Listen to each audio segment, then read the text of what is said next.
근데 찾아보고 입지가 좋은 곳에 공급되는 곳들이니까 무조건 안 좋은 건 아니다. 저 지방 사람이잖아요. 그래도 서울에 집 한 채는 있어야 되는데 다른 것들이 너무 비싸잖아요. 생활주택 야 그거 살라고? 이렇게 되는 거예요? 네, 이거 그대로 내보내도 되는 거죠. 하나 둘 셋. 안녕하십니까, 박근율입니다. 네, 이주석입니다. 네, 오늘은 이주석 매니저님께서 드디어 컨텐츠를 하나 말씀을 해주셨습니다. 그게 뭐죠? 네, 저번에 생숙했으니까 네, 이번엔 도생 도시형 생활주택. 맞죠? 네, 요즘에 아파트 공급이 많이 안 되고 좀 어렵다 보니까 이런 도심 지역에 짓기 쉬운 오피스텔을 비롯해서 생활용 숙박시설, 그 다음에 이제 도시형 생활주택 이런 것들이 이제 공급이 많이 되고 있는데 작년이 좀 되게 경쟁률에 이런 게 좀 핫했죠. 작년에 공급된 도시형 생활주택들이. 왜냐하면은 2020년이랑 비교하면은 경쟁률로 보면 한 대여섯 배가 뛰었어요. 그래요? 네. 근데 도생이 원래 그 전부터 있지 않았었나요? 도생은 이제 한 2009년? 10년? 그때부터 도심에 많이 인구가 몰리는데 아파트를 공급할 수는 없으니까, 그러니까 오피스텔도 많이 생기고, 그거에 추가적으로 오피스텔은 보통 상업지에 들어가잖아요. 근데 준주거지역만 들어가도 지하철이나 대중교통 이용할 수 있는 게 되게 가까워진단 말이에요. 그래서 도시형 생활주택은 3종 일반이나 준주거지역 이런 데 많이 들어가기 시작했죠. 근데 빌라는 몇 종이죠? 빌라는 뭐 1종, 2종, 뭐 3종 이렇게 다 들어가죠. 그죠? 주거지역. 그렇죠. 그러니까 빌라랑은 다른 게 규모가 다른 거죠. 조금 빌라보다는 좀 더 크게 짓는 거를 도시형 생활주택이라고. 그렇죠. 엄밀히 따지면은 이거는 뭐 애매하긴 한데, 엄밀히 따지면 원룸 빌라 이런 것도 도시형 생활주택에 포함을 시킬 수 있겠죠. 그죠? 예. 왜냐면 면적이나 이런 것들.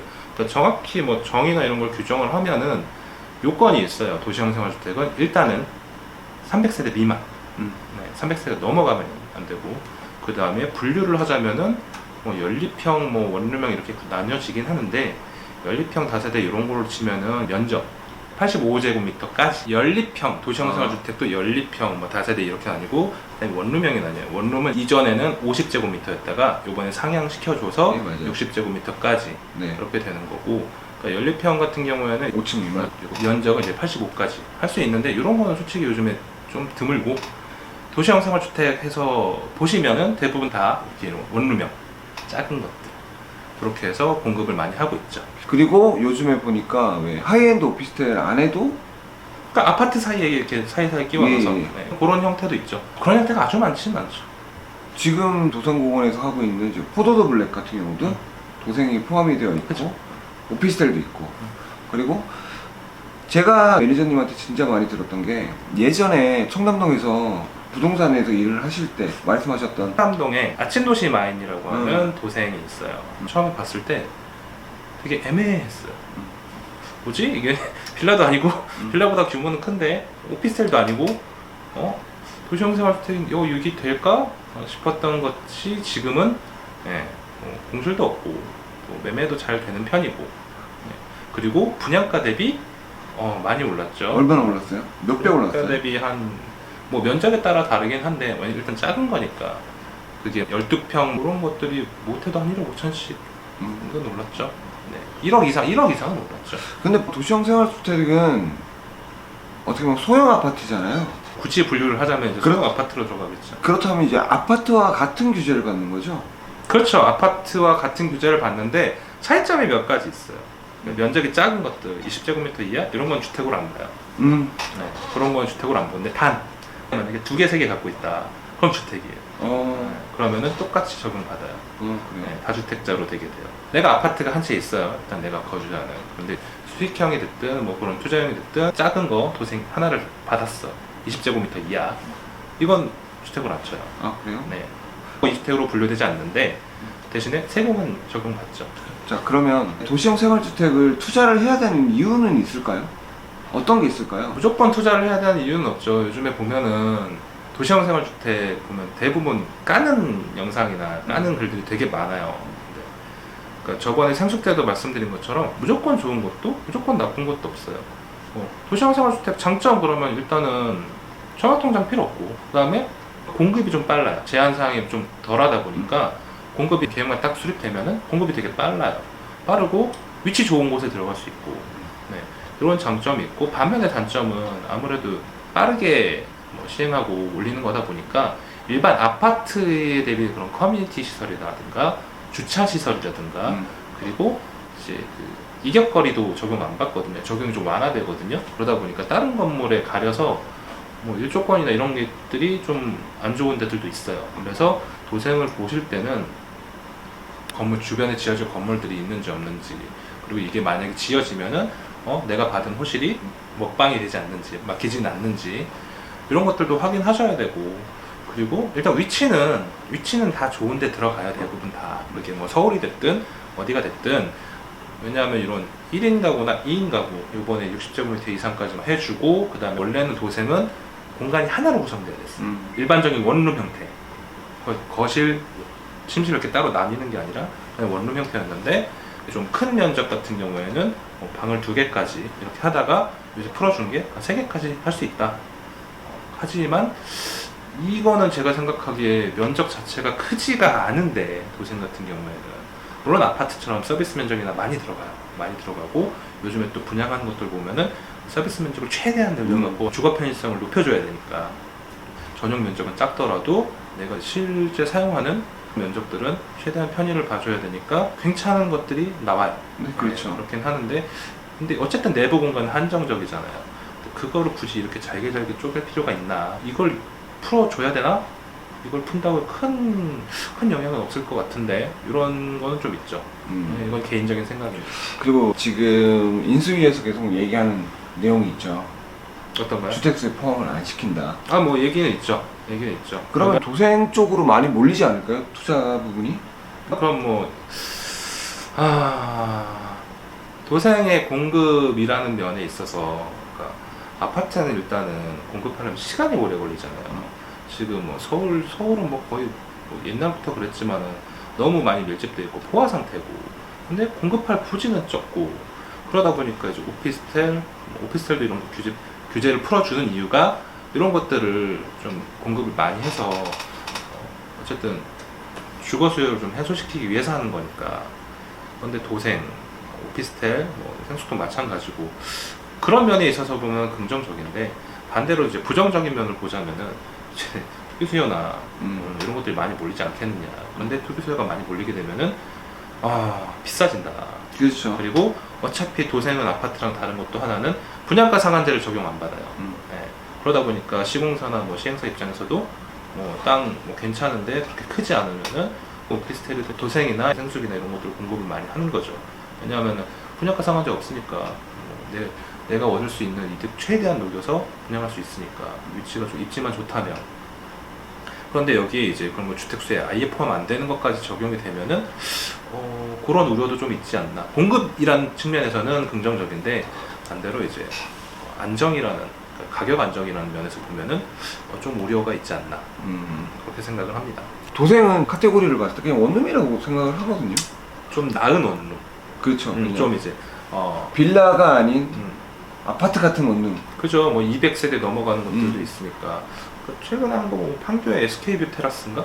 이것도 되게 핫했고 경쟁률 몇백 대 1은 우수웠죠. 그럼 보셨을 때 저는 솔직히 진짜 고민이 되거든요. 엘루크인데 거기를 제가 하나를 할까 말까를 고민을 많이 해요.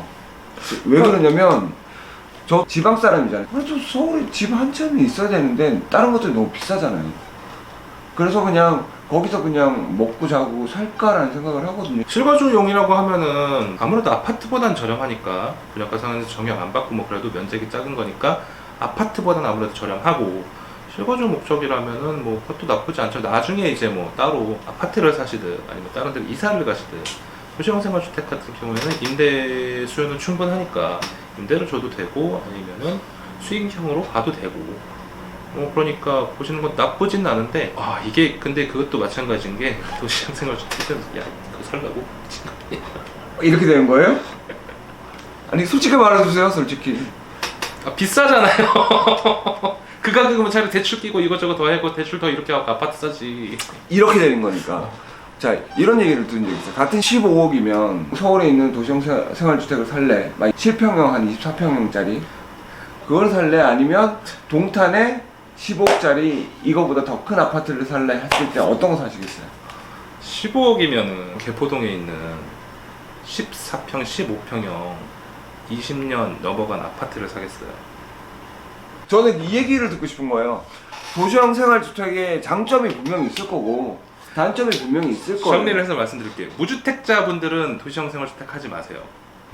그 돈이 있으면은 자금이 있고 대출을 충분히 일으킬 여력이 되면은 아파트 가는 게 맞아요. 그리고 도시형 생활주택 분양가 상한제 적용 안 받는다고 그랬잖아요. 다른 도시형 생활주택가 비싼 데는 뭐 이제는 일반 아파트 가격을 넘어서는 곳들도 있어요. 그럼 그렇게 할 바에는 청약을 하셔야 되고 그리고 차라리 수도권 내 아파트를 보시던 그렇게 무주택자분들은 그렇게 보시는 게 맞고 근데 도시형 생활주택 보시는 분들이 이게 솔직히 무주택자들이나 1, 2인 가구 쓰라고 만든 거긴 한데 보시는 분들 아시잖아요. 대부분 수익형으로 보시는 거. 그러니까 아파트나 다른 것도 있으신 분들이 많이 보신단 말이에요. 일종의 갭 투자 개념도 있고 만약에 입주 시에 전세를 줘도 충분하니까 전세 수요는 항상 넘치니까 그렇게 해도 돌아가기 때문에 그렇게 보시는 것들이 많단 말이에요. 그러니까 무주택자분들은 도생이나 생수기나 오피스텔이나 보시는 것보다는 아파트 보시는 게 좋고 대부분 다 아실 거예요. 아시는데 여건이나 이런 게 안 되니까 이제 오피스텔로 빠지고 하시는 건데. 그러니까 그 말이에요. 청약하기가 너무 힘들잖아요. 경쟁률도 너무 세고 하다 보니까 그런 쪽으로 눈을 돌리는 건데 주거 안정이라는 측면에서 그렇죠. 왜냐하면 저도 지금 월세 내고 있지만 월세 부담도 심하고 그게 만약에 전세라고 해도 마찬가지예요. 전세도 어차피 전세자금 대출 받잖아요. 금리 올라가고 이러니까 월세 압박이 심해지니까 어차피 이자 내는 거면 내 거 가지고 이자 내는 게 낫지 않냐 이런 생각으로 접근을 하시는 건데 무주택자 그러니까 왜냐하면 도생을 만약에 주택으로 취득을 하게 되면은 다른 아파트 청약을 못 넣어요. 1주택자가 되잖아요. 인생에 한 번이잖아요. 무주택자. 인생에 한 번까지 아니라 생애 최초 주택 이런 거는. 그러니까 생애 최초라는 타이틀이 어쨌든 생애 최초 한 번이잖아요. 그럼 그거를 최대한 활용을 하는 게 좋지. 그거를 도생에 하는 거는 저는 솔직히 뭐 각각의 사정이 있겠지만 저는 그렇게 추천드리고 싶진 않아요. 그러면 이제 다주택자 분들은 수익형으로 보시기에는 좋다. 뭐 수익형으로 대부분은 도생, 그러니까 이런 것들은 오피스텔이든 소형들은 대부분 수익형으로 보시죠. 특히나 이제 뭐 기존에 이제 주택이 있으신 분들은 주택수에 포함 안 되고 이런 것들은 다 수익형으로 보시는 거죠. 그렇게 하시면 좋다. 엣지가 좋으니까. 그리고 이제 특히나 강남권에 공급되는 이제 도생 보시면은 이게 누가 이제 원룸이라고 생각해요? 네, 맞아요. 거기는 오피스텔이랑 같이 올라가는 것들이 많고 아니면 하이엔드 오피스텔이랑 같이 올라가는 것들이 많기 때문에 건물 외관도 보면은 일단은 맞아요. 리얼리하니까. 근데 거기는 비싸요. 비싸죠. 많이 비쌉니다. 많이 비쌉니다. 정말 비쌉니다. 근데 만약에 여러 개 되시는 분들이라면 뭐 말씀하신 대로 수익형으로 보시는 것도 좋고 아니면 갭 투자 형식으로 보셔도 괜찮을 듯 하고요. 그렇죠. 네. 그러니까 장단점이 있어요. 이제 아파트 대비 장단점이 있고 오피스텔 대비 장단점이 있어요. 일단 오피스텔이랑 비교하면 일단은 뭐 서비스 면적 들어가고 전용률 더 좋고 어차피 입지는 뭐 크게 차이 안 나고 이런 것들이 있으니까 주거라는 측면에서는 그런 것들이 장점인데 주차 부분 항상 걸려요. 그쵸. 주차는 네. 힘들죠. 어딜 가는. 근데 일반 오피스텔보다도 더 많이 안 나오잖아요. 그죠? 네, 적죠. 그러니까 더 지으려면 더 공간을 확보하려면 확보할 수 있는데 굳이? 그냥 돈이 많이 드니까. 그렇죠. 아파트랑의 장단점은? 아파트랑은 아까 말씀드린 것처럼 일단은 뭐 청약 통장이 필요 없고 그리고 아무래도 아파트보다 면적이 작으니까 투자 대비 좀 싸고 근데 단점은 말씀드린 대로 커뮤니티 공간이나 이격거리나 제한을 좀 덜 받다 보니까 그리고 빨리 올라가는 거다 보니까 편의성은 좀 떨어진다. 그럼 이제 정리 한번 해주시죠. 조생이 이제 공급이 정말 많아지고 있고 예전 도시형 생활주택처럼 규모가 작거나 그렇지도 않아요. 특히나 이제 서울권에 공급되는 것들은 세대수도 많아지고 있고 건물 외관도 되게 세련되고 관심들을 많이 가지시고 하는데 뭐 어떤 부동산이든 투자하실 때는 신중하게 보셔야 되는 게 맞아요. 입지도 그렇고 도시형 생활주택의 장점 단점이나 이런 것들도 명확히 알고 가셔야 되는 부분이 맞고 현장에서 분양 상담사 얘기만 듣고 그걸 그대로 믿으시면 안 되고 현장 가시면 다 좋은 얘기 해요. 장점들을 이렇게 얘기를 해요. 근데 영상이나 이런 거 찾아보면 정말 이제 안 좋게 얘기하는 것도 되게 많아요. 너무 극과 극이잖아요. 여기서 이제 밸런스를 잡으시는 게 되게 중요하죠. 그리고 어떤 투자든 내 상황에 맞는 게, 내 상황에 맞게 투자하는 게 가장 현명한 투자라고 생각을 하고 무리하시지 말고. 근데 찾아보고 입지가 좋은 곳에 공급되는 곳들이니까 수익형으로 보시기에는 괜찮은 곳이다. 그러니까 무조건 안 좋은 건 아니다. 다만 내 상황에 맞게 판단하시는 게 좋을 것 같습니다. 대출, 도생 대출. 도생 대출 같은 경우 알아보시고 이제 하는데 이거는 아파트 같은 경우는 시세라는 게 있잖아요. 뭐 서울 아예 서울 중심권, 강남권 같은 경우에는 뭐 해당이 안 될 거라고 생각은 하는데 도생 같은 경우는 감정 평가를 받아야 돼요. 네, 그래서 은행마다 달라요. 나오는 데도 있고 안 나오는 데도 있고. 만약에 도생을 보시고 분양을 받으실 거면 되게 신중하게 보셔야 돼요. 은행에 미리 다 확인해야 되고 그것도 어떻게 바뀔지 몰라요. 근데 도생 대출 같은 경우도 아파트 대출과 같잖아요, 그죠? 뭐 그쵸. 9억 미만이면 뭐 LTV 적용과 똑같이 받으니까 40% 그리고 9억 이상에 10억 미만이면은 20% 10억 이상이면 안 나오죠. 요거랑 똑같이 적용받는데 아파트랑은 달리 감정평가를 받아야 돼요. 아까 말씀드린 것처럼 뭐 서울 중심권은 모르겠지만은 다른 지역 같은 경우에는 또 감정평가를 통해서 대출이 진행되는 경우들이 있으니까 은행마다 다르고 하다 보니까 도시형생활주택 관심 있고 분양을 받으실 예정이시라면은 이 부분 확인하셔야 돼요. 대출 부분이. 왜냐하면은 중도금 대출을 일으키는 데도 있고 중도금 대출이 없는 데도 있고 이렇게 다 다르다 보니까 대출 이런 것들은 주거래은행이나 확인을 한번 해보시고 충분히 상담 받아보시고 그 다음에 결정하셔야 돼요. 이런 것들은 다른 것들이랑 좀 다르죠. 자, 그러면 오늘은 여기까지 하고요. 다음번에는 어떤 내용으로 하실 거예요?